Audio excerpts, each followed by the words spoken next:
Hello, good morning. We begin with breaking news. In the past half hour, Egyptian authorities say that 3 bodies have now been recovered from a dive boat which sank in the Red Sea yesterday morning. It's not yet known who the individuals are or where they were from, but 16 people, including 2 British nationals, are still unaccounted for. Egyptian authorities have released these images of the rescue effort. Initial reports suggest the vessel capsized after it was hit by a high sea wave. 28 people have already been rescued as the search effort resumes to find survivors. At the time of the incident, the Sea Story was carrying 44 people, which included 31 tourists and 13 crew members. Well, let's take a look at the ship's movements in a bit more detail. It left the port of Ghalib on Sunday and sank near the coastal town of Marsa Alam during the early hours of Monday morning. It was scheduled to reach its destination of Hurghada Marina on Friday. Those who were rescued were brought to Wadi Galmal diving centre around 30 miles to the south. Earlier, oceanographer Simon Boxall told us more work was needed to establish the facts of the sinking. So this idea that some giant wave sunk the vessel, I think needs a lot more investigation. It came from the governor for the region. It was picked up from a crew member. People would have been asleep, so whatever happened could have felt like a giant wave. There's no evidence of that. And if you look at the rescue pictures coming from the scene first thing Monday morning as dawn broke, there's no evidence of a strong sea. You know, that's not a force 8 sea with giant waves. So I think time will tell what really happened in this case. Well, let's talk now to our correspondent Rachael Venables. And Rachael, in the last half hour, we've had an update. Yes, and it was the worst news to receive when you consider this started out as a search and rescue operation. And of course, yesterday we'd heard that 28 people had been recovered, and they'd been recovered safely with minimal injuries as we understood it. But of course, through the night, the search and rescue operation paused due to the timing, the treacherous conditions, just the sun going down, of course. And now this morning, the update from the Egyptian authorities that 3 bodies have been recovered from this capsized tourist boat, this diving vessel, which had 44 people on board, a mixture of divers, tourists from all over the world, and a number of Egyptian crew as well, working on board when it capsized in the early hours of Monday morning. So real tragic news that 3 bodies have been recovered. We have no more details about those individuals, but we know, of course, that 2 British people were understood to be amongst the 16 missing, as were 4 Egyptians.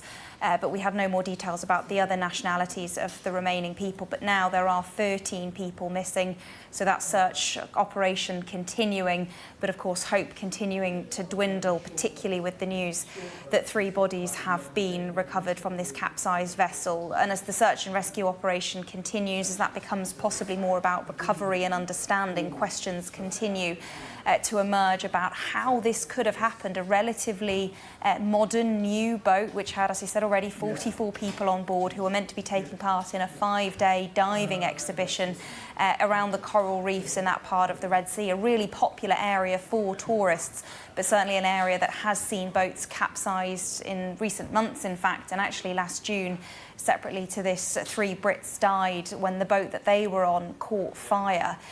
Questions around the weather at the time. We know there were some concerns around the scale of the waves, around the bad weather, and a warning advising people against maritime activity for Sunday and Monday. That is a factor. But certainly the governor of the Red Sea region, he has spoken out about this having been caused by a huge wave that he said took the crew by surprise. And he said that the boat itself had passed all the relevant licenses. You can see here the pictures of that dreadful incident which happened last June. So that isn't the current boat, but of course it's a sign, I think, that the local authorities are used to tragedy, are used to having to deal with this, even though I need to stress this is an area that is very popular with tourists. Huge number of people come. Dozens of boats would have been doing these sorts of journeys every single day. But now, of course, beset with tragedy, with 13 people still missing and the bodies of 3 having been recovered. Rachael Venables, thanks very much. Let's get more on this now with Egyptian journalist Mohamed Khairat. And Mohamed, do you have any more information than we do about the latest figures, these 3 bodies that have just been recovered? No, this news just came in, actually. The Red Sea governor did release a statement stating 3 bodies had been recovered, but did not specify their nationalities, their identities. In fact, none of the identities of the people rescued have been formally identified to date, actually.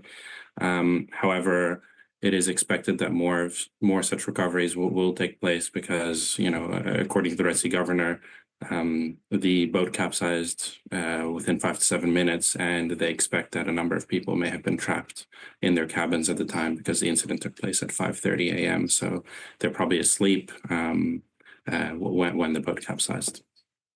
And what are the theories about how this may have happened? Is it as straightforward as it just being bad weather? Because we understand that there were some weather warnings. Yes, there were some weather warnings. However, this is quite a large boat, 30 plus meters long. Obviously had a large number of people on it, 44 people in total. The weather warnings have preliminarily been blamed, as an earlier source that you showed here stressed, though. There are probably multiple boats out there. It's probably too early to say for sure. Yes, a large wave caused the boat to capsize, but that is what's being reported from an official perspective based on preliminary conversations with people on board. So the Egyptian authorities, of course, will launch a proper and full investigation, and something like this will be taken quite seriously because tourism is a key contributor to the country's GDP, and in particular Red Sea tourism, such as diving expeditions. The Red Sea has some of the most beautiful diving sites in the world. So this will definitely be an incident, I think, that will be investigated quite thoroughly, particularly given the high number of fatalities.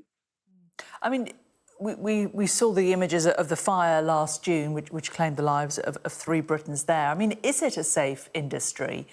Is it well regulated? From a regulation perspective, this boat, for example, that sank, was, according to the governorate, inspected back in March. And according to them, they go under yearly inspections and certifications.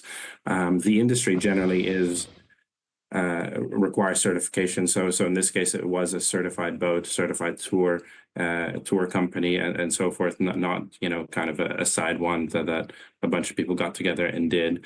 However, it does raise questions as to whether if it is yearly certification standard. I'm personally not sure, but certainly there had been efforts in recent years to crack down on informal tourism operators and companies, and that's something that the Egyptian government has been taking seriously, given incidents involving tourists. I'm not sure if the fire that occurred last June was an informal operator or not, but it's those types of incidents that have resulted in more and more crackdowns and stricter, I guess, regulations. And how crucial is diving to the Egyptian Tourist Authority? How big a draw is it for tourists?